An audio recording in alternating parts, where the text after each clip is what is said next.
Thank you. It's a pleasure for me to be here.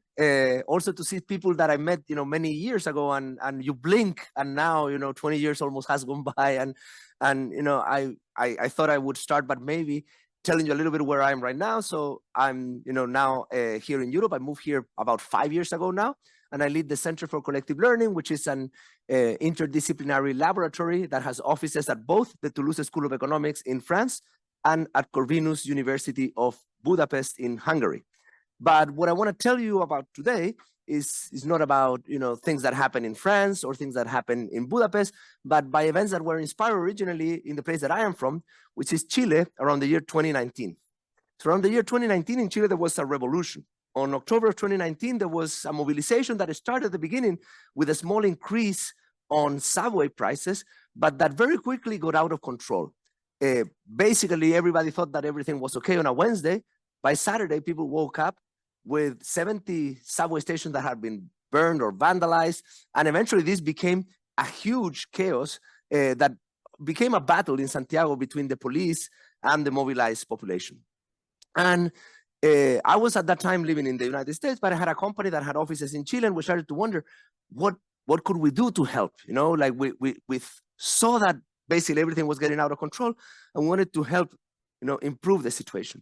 Because what we were facing was what it's called in the literature a network social movement. So network social movement have been studied by people like Manuel Castells, Zeynep Tufekci, and what they are movements that are organized very quickly and organically through social media, but that are unable to articulate grievances. So these are movements that are characterized by a distrust of political parties. They distrust traditional media. They reject formal organizations. They reject leadership. So they're very big, but nobody knows what they want, because in reality, they're not organized around a leader that has a very clear agenda. They're organized around a sentiment of discontent that is able to get everyone on the street, but it's hard for these people to articulate, what is that they need. So we were thinking, well, how could we help? And we thought, well, we know how to build platforms. We know a little bit about collective intelligence. So maybe what we need to do is to build a collective intelligence wisdom of the crowd type of solution that would find areas of consensus and support a constructive dialogue. Maybe all of these people are fighting. They don't know why, but maybe they agree on some things. So we identify the things that people agree on. Maybe we can get them to talk about those things, and maybe that can help. And we had some experience building some wisdom of the crowd or collective intelligence platforms. In 2010, I had started a research agenda in which we use crowdsourcing to score images of cities. And, we created kind of like quite a number of papers using this type of technique to understand how people perceive different parts of the urban environment. So we had done this type of solution. So we say, why don't we apply this type of ideas, to the problem at hand?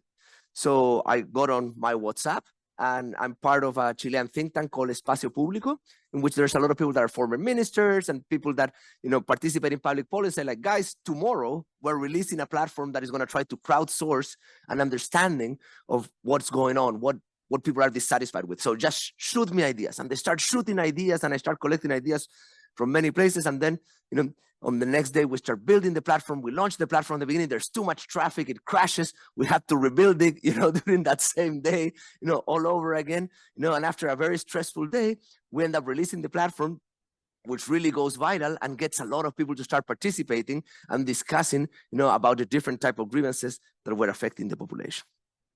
Okay, so what was the platform? The platform was a relatively simple mobile website in which we had originally like 90 proposals, and these proposals were presented in pairs that were selected at random, and we asked people to prioritize, like, what would you prioritize at this moment? Would you prioritize pension reform or increasing the minimum wage, or library reform or legalization of marijuana? There would be some proposals that might be related to what was going on, some that might be unrelated, but the fact that people could prioritize among them could, help us validate that idea. Now, this is an idea, of course, that is not ours. It's an idea that starts from the law of comparative judgment from 1927. That was an idea that was introduced by Louis Leon Thurston, which is one of my favorite scientists from all time. He was an engineer that turned into a social psychologist.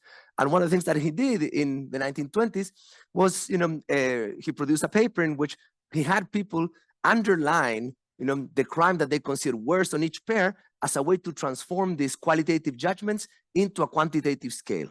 So this idea of pair comparisons is a way to basically, create not only an order between preferences, but provide, a numerical value, between them.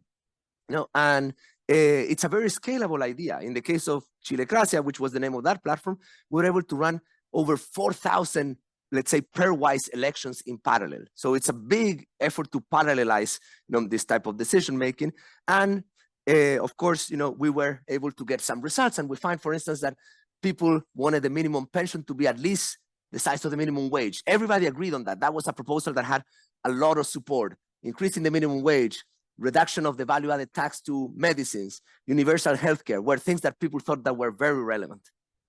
But even though the platform was getting a lot of traffic, those proposals were not getting much traction. So we launched the platform, as I told you, like around October 24. Then at the beginning, we went viral on social media, newspapers. Then we were in the cover newspaper. Then television started, to show this, and have people participate, which was interesting because it brought a different demographic of people, like older, people usually watch the news compared to the ones that were on social media.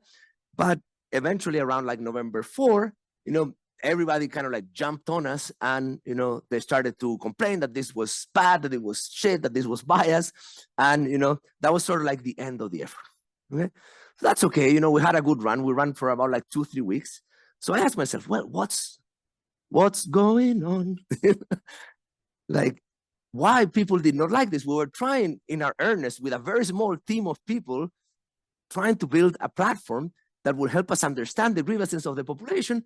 And even though people laughed at us at the beginning, after 2 weeks they hate us. That's kind of like a common pattern in Chile. If they love you, then they're gonna hate you. You just have to wait, But I was wondering what happened, what we didn't see. So like about a week later, I decided to make a different chart, and I said, like, well, let's do a chart, now in which we look at the preference of people, but we separate those that self-reported as being from the left and from the right, because the site also included like a mini survey, that was self-reported data, in which we'll say, okay, I identify with the center left, the left, or center right, the right, and so forth. And when we did that, we find, yes, our hypothesis was sort of correct in the sense that there's a lot of correlation. There's agreement, like there's things that both people rank high, people from the left and from the right, but there are things that are way off the diagonal, so they're like these big outliers. So for example, this idea of a new constitution, it's basically number one among people on the left, and it's in the bottom of the ranking for people on the right.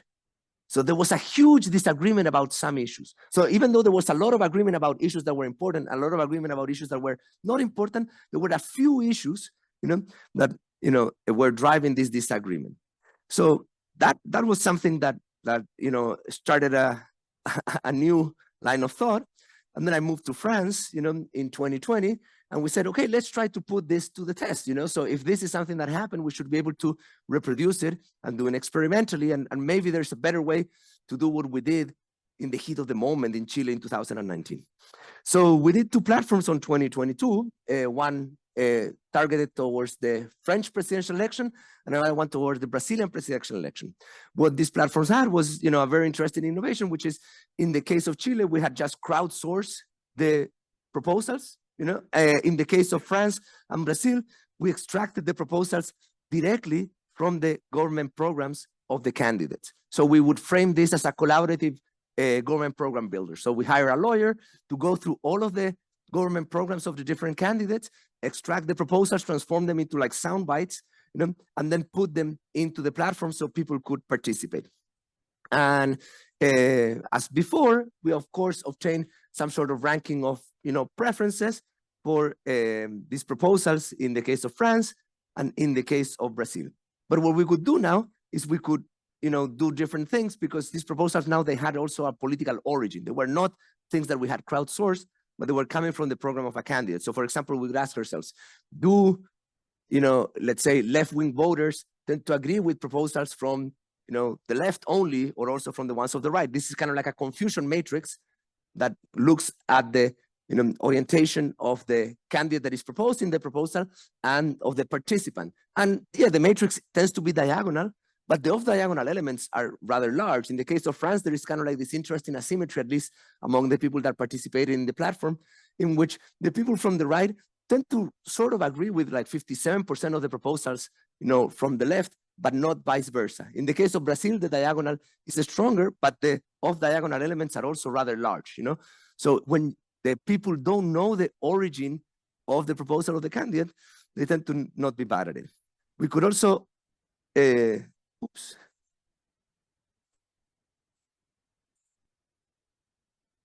Okay.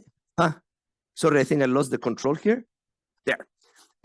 Okay, we could also explore this idea of divisiveness again. So we could look at the preference that from people that reported from being from the right or from the left. We saw, of course, a correlation, but we would see kind of like areas of, disagreement. So, for example, the idea of restoring the border control of France is an idea that was much more popular on the right than on the left, and that makes sense. But what was interesting about this is that we could explore multiple dimensions of divisiveness. So we could also, for example, look at divisiveness based on age, yeah. Okay. So for example, for people that were younger and participated in the platform, they had a stronger preference for ending the 35-hour working week, meaning they wanted a shorter working week than 35 hours. This is France. And people that were older, they want to reduce real estate tax. So the differences make sense. They make sense for this group. People that, of course, are older, they care more about real estate tax, than people that are younger because they tend to have property. So what we learn is that divisiveness is a multidimensional something. It stops. Is there something there or here that I need to do? Okay, gracias. Okay, thanks. So divisiveness is a multidimensional phenomenon. We could do it left versus right, capital versus region, urban versus rural, male versus female. There's a lot of ways that we can split the data, and we can also split the data endogenously based on the participation. So that's what we did. We proposed a general measure of divisiveness, which is if you take a voting rule S, which is a way to score, a set of preferences, you can, each time a person elected, a proposal on a pair, they chose, let's say, proposal A over proposal B, and that divides the population into two, those that chose A over B in that particular pair. And then you have also those that choose, B over A. And you can take the difference between the voting rule scores that you would get for each one of these cases. So if you have, let's say, a Borda, voting rule, you can do a Borda divisiveness. You have a Condorcet voting rule, you can do a Condorcet divisiveness, and so forth. And this generalized divisiveness, what is interesting is that it's orthogonal to measures of agreement, like the measures that we usually use to score preferences, meaning that they reveal information that cannot be captured by the measures of consensus or agreement that we usually capture for voting rules. So it's kind of like a new dimension, that usually is not considered by social choice theory, because it tends to be uncorrelated with it. And it's a dimension that is quite important because it tells you a little bit about like the level of pushback that something is gonna get despite having the same level of approval. So for instance, here we have two proposals in Brazil: encourage research related to medicines, preservation of cultural and domestication of indigenous and Quilombas lands. They both have the same level of, let's say, approval within this population, like about, like, say, 52, 53% of people, approve of them. But, the preservation of cultural demarcation is one that has much more pushback because people are much more divided about it. Okay, great. So our idea was to build a collective intelligence platform, to find areas of consensus and have people support a constructive dialogue, and that idea didn't work. Clearly, people didn't want to talk about the things that they agreed on. What was driving the revolution was not what people agreed was important, but the things that people disagreed on. It was not about wages, pensions, corruption. It was, about political reform, and people did not agree whether Chile or not needed that political reform. In the case of France, we also, for example, see that there's some political reform issues, like the idea of having a new constitution and doing a Seth republic, also came out to be highly divisive. And that disagreement was invisible to traditional voting rules. So if you just kind of like take the data and use a Borda or Condorcet voting rule, you will never see that divisiveness. You need this second order measure. Now, that was a first area of research that we developed. And then, of course, we wanted to go further. So we started to think that there were a few problems that we also wanted to tackle in the case of these digital participation platforms. The first one was that fine-grained participation is highly incomplete. So if you look at a platform like PlacePools that we did in 2010, 2011, in PlacePool 1.0 and 2.0, we had, a lot of possible pairs, you know, of images that could be compared. In France and in Brazil, we had thousands of pairs, and people in general, they click on 40 options and then they go away. You know, so online participation is expensive. People get bored, people move away, people, you know, there might be many reasons why people are not gonna, of course, you know, click on 7,000 possible pairs. So one question that you would have there is like, how can you learn the preference of people with very incomplete data? They're gonna provide you incomplete data. If you want fine-grained participation, data is gonna be incomplete.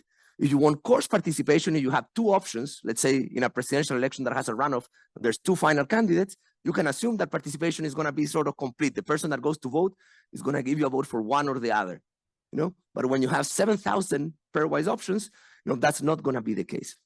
So what we have done in the past is that we had used machine learning, you know, to augment the participation to create scores for images, for instance, in that case, that had not been seen by other people. So we could go from a few thousand images to 1 million images by doing this type of augmentation. The idea here is an analogy of like powdered milk. So data is like the powdered milk, and AI is like the water that you put on the milk, you know, to make it bigger. So we would have like this data that is very valuable, you know, is the one that has the signal that we want, you know, but to actually create a huge jug of milk, you know, we need to add the water, and that's what machine learning allows us to do. So that was the first problem that we wanted to solve. Can we complete, you know, the participation by using machine learning? The second problem is that candidates are bundles of proposals. So if you look at our participation platforms, what we're doing, we were unbundling the proposals of the candidates. You know, in some sense, if you think of a candidate like Zemmour or Macron or Mélenchon, these candidates, you know, had programs that had many proposals, and we were taking them apart and we're having people participate on them. But you know, in political science, candidates represent bundles of proposals. So you choose a candidate, and then you're choosing all of the proposals that they're bringing to the table, you know, and you cannot unbundle them. Now, it could be that these bundles are great because all of these preferences are correlated, and the candidates represent the best bundle of proposals that you want. Or it could be that these bundles are imperfect because your preferences over those proposals are not perfectly reflected by the candidates. So this is the second problem, you know, that we wanted to solve, which is, you know, can we unbundle these policy preferences and maybe, you know, provide a better representation of people than what we would do with these political bundles? So for the first problem, for the problem of augmentation, you know, what we try to do is to use, you know, some LLMs, you know, to see if we could augment the data that we had collected in Brazil using this information. This was published in a special issue that was led by Dirk last year. And what we do is we grab the preference data, we grab the demographic information of the participants, and then we fine-tune several different LLMs that look like ancient by now, but it was a year ago. And so we fine-tune all of those LLMs to try to predict, you know, preferences over proposals that we had not seen. Okay, and the LLMs did a relatively good job, but the question is not if the LLMs did a good job, is if they did a better job than the bundles. So here we compare that with the bundle rule. So we have proposals that were from Lula's program or Bolsonaro's program in the case of Brazil, you know, from the left and from the right. And we have citizens that are identified as liberal or conservative. And, you know, with the bundle rule, we would get this level of prediction. So for example, we would predict, you know, that a liberal user would choose a proposal of Lula over a proposal of any other candidate with a 71% chance. Okay, so that's how well the bundle rule predicts in that case, you know, and this is how well we predicted with the LLMs. So the LLMs were able to actually capture much more nuance in people's profile of preferences than the bundle rule. So that was encouraging, and the LLMs could do something else, you know, they could tell us about preferences that over proposals from the same candidate. So if there's two proposals from Lula, you cannot use the bundle rule to choose which one a person from the left would prefer more, because, you know, you need extra information. But the LLMs could do that, and actually they did a relatively decent job, not great, but you know, definitely above noise level of job at predicting those proposals. So now that we have that, we can say, okay, we can try to augment the data. So we can grab the data we have, we can hide some of the data to leave it on our test set, you know, and then we can start augmenting that information, you know, using, you know, this method. And what we're going to do to measure the accuracy of this is we say, look, if we, let's say, take a certain fraction of the data and we augment it by a certain amount, how well are we at producing the profile of preferences that we will obtain. We have 100% of the data. Okay, so we have 100% of the data. We know 100% of what we're going to know, but if we have 20% of the data, do we know 20% of what we're going to know, 40% of what we're going to know? How much information do we get? And how much information do we gain if we augment? We use that as an opportunity to describe different forms of augmentation, because there are different ways in which we could be completing these matrices. And in the paper, we explore a few of them. But overall, what we find in all of these charts is that when we augment the data, we do much better than probabilistic sampling. So let me just go through one of these charts to explain you what we mean. So let's say that you take a 5% sample of the original data and you try to predict the ranking of preference over proposals of the full sample of 100%. Well, you get a correlation of about, like, let's say 7%. Okay, so you don't do very well. But if you use that same 5% sample and you augment it with an LLM, you are like about 70% of the full sample of preferences. Okay, so basically you can do much better than random sampling, which is interesting. You can do these augmented samples. This idea of the powdered milk seems to work. So I just wanted to conclude by saying that digital augmented democracy are growing areas of research. Augmented democracy is still very small, but it is growing. Digital democracy has been growing for a while now. And on that note, we just recently got awarded an ERC Synergy grant that is starting this May and that is going to run until 2031, that is focused on testing digital interventions in clinical trial type of settings.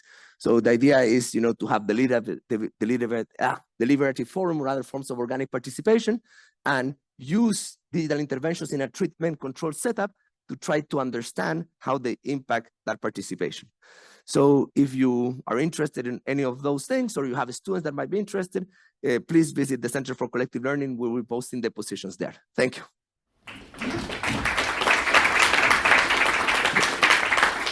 Thank you very much.